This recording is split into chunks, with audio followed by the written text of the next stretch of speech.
Hi everyone, welcome back to the channel. Doss here. Welcome back to the Grimoire. We are at seemingly the final voting stage for this. I'm going to be going through everything that's you're going to be able to vote on. There's a lot to cover, so let's just get straight into it. So this time around, we're going to be voting on stuff like the perks. And here you can see the survivor perks. I do want to mention, by the way, for anyone watching this, by all means, let me know down below in the comments what you voted for and what you're hoping ends up winning. And I do want to say, vote for what you like. Don't vote thinking like, oh, I need to give this role the weakest stuff possible.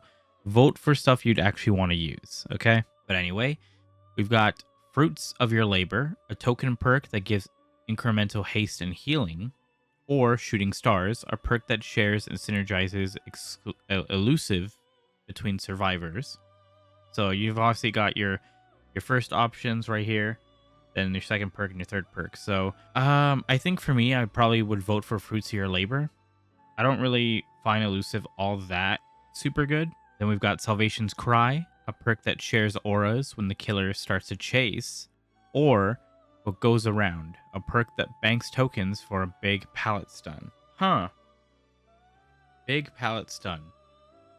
This one's a bit harder for me to vote on because having aura on the killer is always super strong and super good on Survivor. And to be able to like give that aura to everybody when the killer starts to chase would be strong.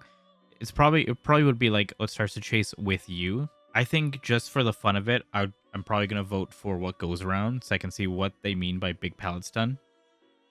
And then the final perk options here for Survivor is Avant, a token perk that rewards scaring away crows, or Boon Steadfast, a boon perk that makes a single generous progress permanent. Oh, that's really strong. You see, I don't know what the benefits would be for the token perk, and we scare away crows all the time we're running. But being able to lock in a generous progress permanently, that's exceedingly strong. That's really strong. I mean, I'm assuming it will lock in the generous progress as the boon is active. So I'm assuming once you snuff it out, you can go ahead and kick it again. I don't know. I think I'm gonna vote for the crow one because of it being a boon perk. I feel like it won't be as beneficial. Like the wording of this doesn't seem that truthful because the whole point of boons is you can snuff it out. It will give somebody I know more reason to run Shattered Hope like they always do.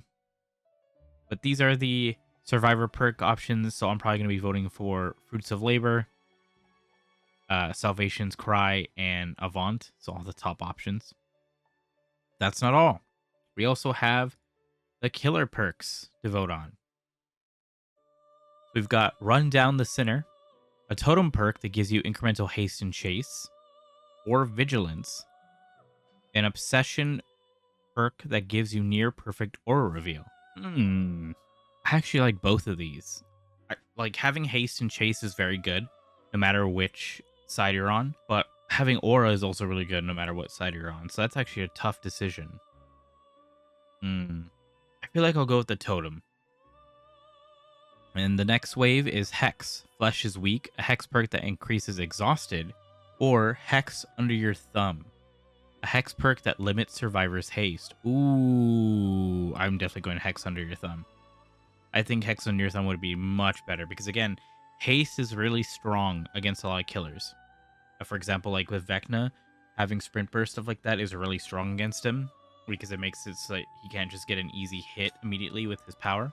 Like having increased exhaustion is nice and it could be a counter to Vigil, but having it where it limits the haste, it's like maybe like you only get a certain amount of haste boost, like maybe it's not like the full percentage that you would get like with sprint burst or something like that. I think that'd be good no matter what.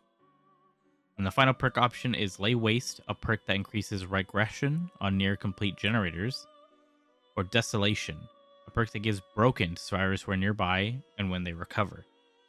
I think I'd go with Lay Waste. I'm not a super huge fan of the broken status effect on killer. I don't find it's like really good to really like benefit from more of the time, but increasing regression on near complete generators would be really good. Because imagine like it could pair with pop, where a gen's just about to like be done, and you go ahead and use Pop Goes the Weasel on it, and you end up getting Lay Waste and Pop Goes the Weasel benefit for it. I think that'd be good. So I'm going with top, bottom, and top for this. But again, that's not all. We've also got the Hopeless Exile theme. So these are our two themes here. We've got Hopeless Exile theme. We've got this one, which is kind of like clouds and a big eye and stuff like that, and then this like a more like galaxy type of thing with a bunch of eyes. For me, this is a really easy vote. I'm voting for right. I think that looks really, really good. However, the next thing that I'm really excited for is the Mori voting. As you can see right here, we've got the Mori storyboards, and don't worry, I've got the actual images, so we can go ahead and look at Concept A and Concept B in full detail. So let's go ahead and do that right now. Here is Concept A. So we've got the survivor crawling, the killer standing over, uses telekinetic power or something like that to flip him over. Some kind of darkness comes in, and I'm assuming the survivor like gets blinded by light, ends up splitting in two.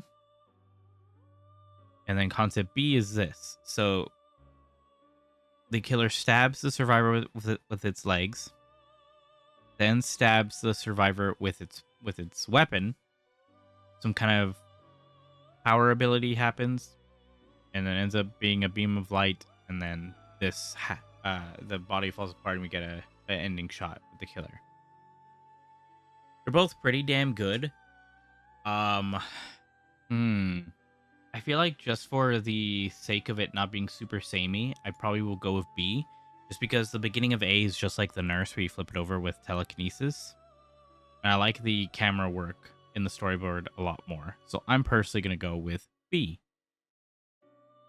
The next up, we've got the logo concept. Now I've got these all in higher resolution for you guys to see, but these are the 4 logos that we're going to be voting on. This is the final thing we're going to vote on for this chapter.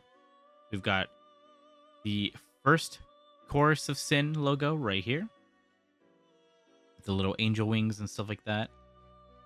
We've got the second one right here, the third, and the fourth.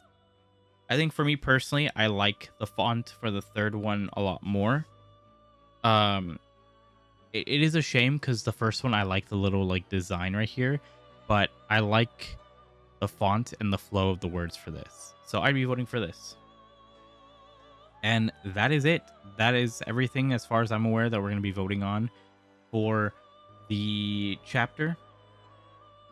I'm just double checking just for my own benefit.